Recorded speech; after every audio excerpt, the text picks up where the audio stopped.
दोस्तों आज के इस वीडियो में हम बात करने वाले हैं कि न्यूरो सर्जन कैसे बनते हैं। दोस्तों सबसे पहले आपको ये बता देते हैं कि न्यूरो सर्जन क्या होते हैं और इनका काम क्या होता है। दोस्तों एक ऐसे चिकित्सक होते हैं जो न्यूरोलॉजी से संबंधित जानकारी रखते हैं तथा साथ ही साथ जो भी तंत्रिका तंत्र होते हैं उन्हें विशेष प्रकार के रोगों से ठीक करना ही इनका काम होता है और इन्हें ठीक करने वाले को ही न्यूरोलॉजिस्ट या फिर न्यूरो सर्जन कहा जाता है। दोस्तों इन्हें मुख्य रूप से मस्तिष्क, मेरुरज्जु और तंत्रिकाओं का इलाज करने में महारत हासिल होती है, यानी कि बहुत ही सावधानी के साथ दिमाग में जो भी होती हैं, जैसे कि कुछ बीमारियों के नाम हम आपको बता देते हैं, जैसे कि ब्रेन हेमरेज हो गया, इसके बाद दिमागी संक्रमण हो गया, बार बार चक्कर आ रहा है, किसी को मिर्गी का दौरा पड़ रहा है, यानी कि बीमारी जो भी होती है माइंड से रिलेटेड, दिमाग से रिलेटेड, उन सभी दिमागों को इलाज करने के लिए ये न्यूरोलॉजिस्ट या फिर न्यूरो सर्जन की ज़रूरत पड़ती है। तो ऐसे में काफ़ी सारे स्टूडेंट होंगे आप में से जो आगे चल के न्यूरोलॉजिस्ट या फिर न्यूरो सर्जन बनना चाहते होंगे। दोस्तों अगर आप भी आगे चल के न्यूरोलॉजिस्ट बनना चाहते हैं तो उसके लिए क्वालिफिकेशंस क्या होनी चाहिए, ये सबसे पहले हम बात कर लेते हैं।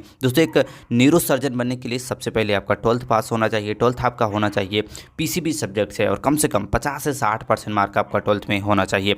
इसके बाद आपके पास होनी चाहिए एमबीबीएस कोर्स की डिग्री। दोस्तों एमबीबीएस कोर्स की डिग्री रहनी चाहिए, इसके साथ साथ एमडी या फिर एमएस कोर्स की डिग्री होनी चाहिए, वो भी न्यूरोलॉजी के फील्ड में। तो ये सारी डिग्री आपके पास होनी चाहिए अगर आप बनना चाहते हैं एक न्यूरो सर्जन। अब बात करते हैं पूरी डिटेल्स में, यानी कि 12th से लेके एक न्यूरोलॉजिस्ट या फिर न्यूरो सर्जन बनने तक क्या क्या करना होता है, क्या है पूरा प्रोसेस, कौन सा कोर्स लेना होता है, कितनी फीस होती है।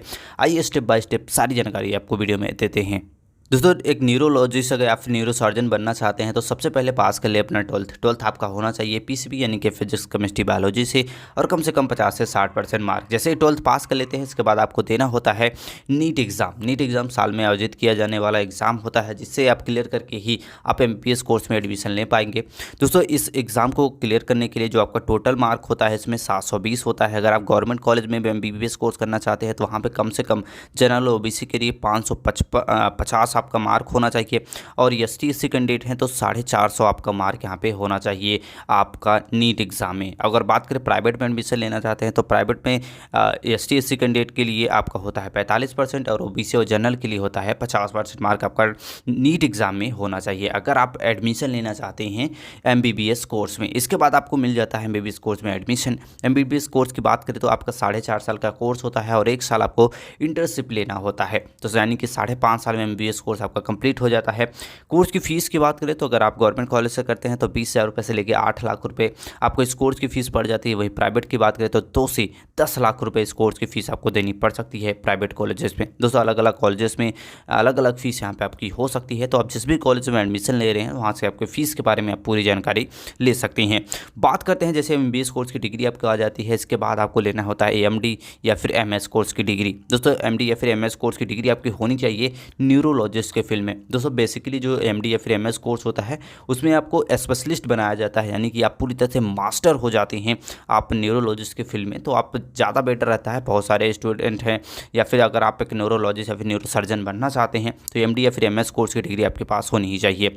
इसके लिए भी कुछ एंट्रेंस एग्जाम आयोजित किए जाते हैं, जैसे कि नीट पीजी हो गया या फिर एम्स पीजी हो गया, तो इसमें भी एडमिशन के लिए आपको एंट्रेंस एग्जाम देना पड़ता है, जिसे क्लियर करने के बाद ही आपको गवर्नमेंट या फिर प्राइवेट कॉलेज में एडमिशन ले पाएंगे। इस कोर्स की बात करें तो 2 से 3 साल का यह कोर्स होता है। इसके बाद कम से कम 1 साल को आपको इंटर्नशिप यहाँ पे भी लेना पड़ता है।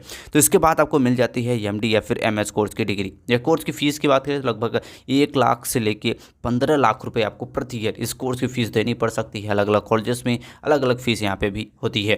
दोस्तों इसके बाद एमडी या फिर एमएस कोर्स की डिग्री जिससे ही आपके पास आ जाती है, इसके बाद आपको मिल जाता है लाइसेंस न्यूरोलॉजिस्ट का या फिर न्यूरो सर्जन बनने का। इसके बाद आप बन जाते हैं लाइसेंस मिलने के बाद एक न्यूरोलॉजिस्ट या फिर न्यूरो सर्जन। इसके बाद आप किसी भी गवर्नमेंट या फिर प्राइवेट हॉस्पिटल में जाके एक न्यूरोलॉजिस्ट या फिर न्यूरो सर्जन के तौर पे कार्य कर सकते हैं। तो इस प्रकार से बनती हैं न्यूरोलॉजिस्ट या फिर न्यूरो सर्जन। अब बात करते हैं कि न्यूरोलॉजिस्ट के अगर आप कोर्स करते हैं तो आप कौन कौन से जॉब पा सकते हैं। तो आप 3 तरह के जॉब पा सकते हैं। पहला होता है आपका न्यूरोलॉजिस्ट बन सकते हैं, न्यूरो सर्जन बन सकते हैं या फिर आप न्यूरो फिजिशियन बन सकते हैं। तो ये 3 तरह से जॉब आप पा सकते हैं। अब मोस्ट इंपॉर्टेंट है जो आप में से बहुत सारे स्टूडेंट जानना चाहते होंगे कि हम न्यूरो सर्जन बनने के बाद कितनी अर्निंग कर सकते हैं। तो बात करें एक सर्जन की सैलरी की, तो जो इनकी सैलरी होती है, आप स्टार्टिंग की बात करें तो 9 से 10 लाख रुपए आपको प्रति ईयर, आपको कहीं पे भी अगर आप जॉब करते हैं तो आप 9 से 10 लाख रुपए आसानी से कमा सकते हैं।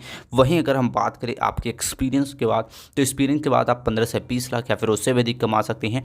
और अगर हम बात करें एम्स में, अगर आपके एक्सपीरियंस आप गेन कर लेते हैं तो एक्सपीरियंस के बाद एम्स जो भी हॉस्पिटल है वहाँ पर लगभग आपको 20 से 30 लाख रुपए प्रति ईयर आपको दिया जाता है एक न्यूरोलॉजिस्ट या फिर न्यूरो सर्जन को। एक्सपीरियंस आपके गेन करने के बाद, 3 से 4 साल का एक्सपीरियंस होने के बाद 20 से 30 लाख रुपए आप ईयरली की अर्न कर सकते हैं। दोस्तों आई होप आप समझ गए होंगे कि न्यूरो सर्जन क्या होते हैं, कैसे बनते हैं, क्या क्या कोर्स की डिग्री होनी चाहिए, क्या क्या होता है, पूरा प्रोसेस क्या है, सैलरी क्या होती है, सारी जानकारी इस वीडियो में दी है।